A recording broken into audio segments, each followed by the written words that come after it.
je m'appelle Emmanuel Girard et j'enseigne les mathématiques au lycée Notre-Dame du Grand-Champ à Versailles en classe préparatoire. Je vous propose un exercice de probabilité. Vous pourrez en trouver le corrigé en PDF sur la plateforme de la FADEC.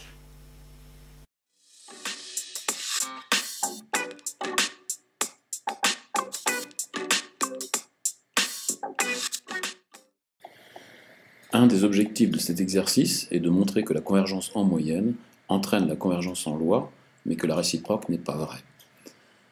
On considère pour cela une variable aléatoire définie sur un espace probabilisé et admettant une densité petit f continue sur R, soit A un réel. La première question consiste à montrer que x et a moins x ont même loi si et seulement si, pour tout x réel, f de x égale f de a moins x. Il faudra ensuite donner un exemple de variable aléatoire grand X telle que x et a moins x aient la même loi. Puis on considère une suite xn de variables aléatoires et x, une variable aléatoire, toutes définies sur le même espace probabilisé et admettant toutes une espérance. On va montrer dans la question 3.1 que si la suite xn converge vers x en moyenne, alors la suite xn converge en loi vers x. Et en revanche, dans la question 3.2, on montrera que la réciproque n'est pas vraie. On suppose que pour tout x réel, f de x égale f de a moins x. On peut en déduire que pour tout x réel, la probabilité que a moins x soit inférieur ou égal à x est égale à la probabilité que grand X soit supérieur ou égal à a moins x. Et on sait bien que c'est égal à l'intégrale de a moins x à plus l'infini de f de t dt, puisqu'on rappelle que petit f est une densité de la variable aléatoire grand X. La fonction qui a t associé à moins t est de classe C1 et strictement décroissante sur R.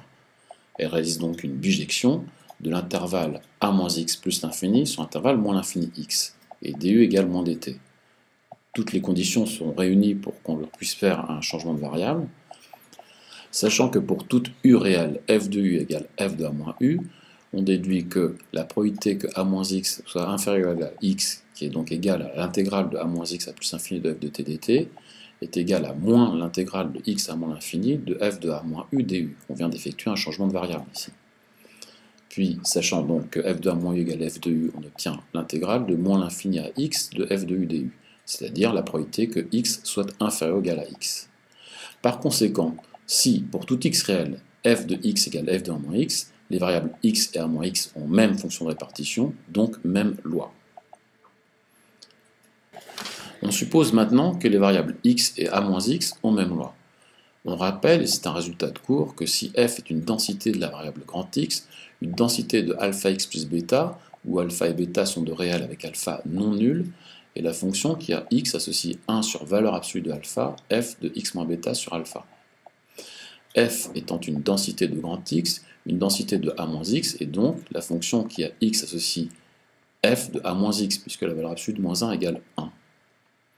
En notant grand F, la fonction de répartition d'un moins x, qui est aussi celle de grand X, puisque x et a moins x ont même loi, et sachant que f est continu sur R, on déduit que grand F est de classe C1 sur R, et que pour tout x réel, la dérivée de grand F est égale à petit f, qui est également aussi f de a moins x.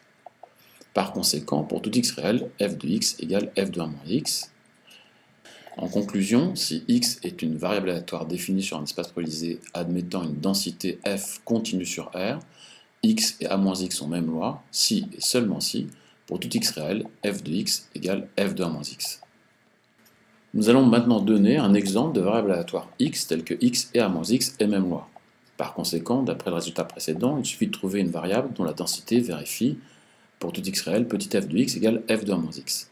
Pour cela, nous allons considérer une variable, grand X, suivant la loi normale d'espérance A sur 2 et de variance sigma 2, et on sait alors que grand X admet pour densité la fonction qui a x associe 1 sur sigma racine de 2pi exponentielle de moins, entre parenthèses, x moins A sur 2 au carré sur 2 sigma 2. C'est un résultat de cours bien connu. On vérifie tout à fait immédiatement que pour tout x réel, f de x égale f de a moins x. Et par conséquent, du résultat de la question précédente, on déduit que x et a moins x ont même loi.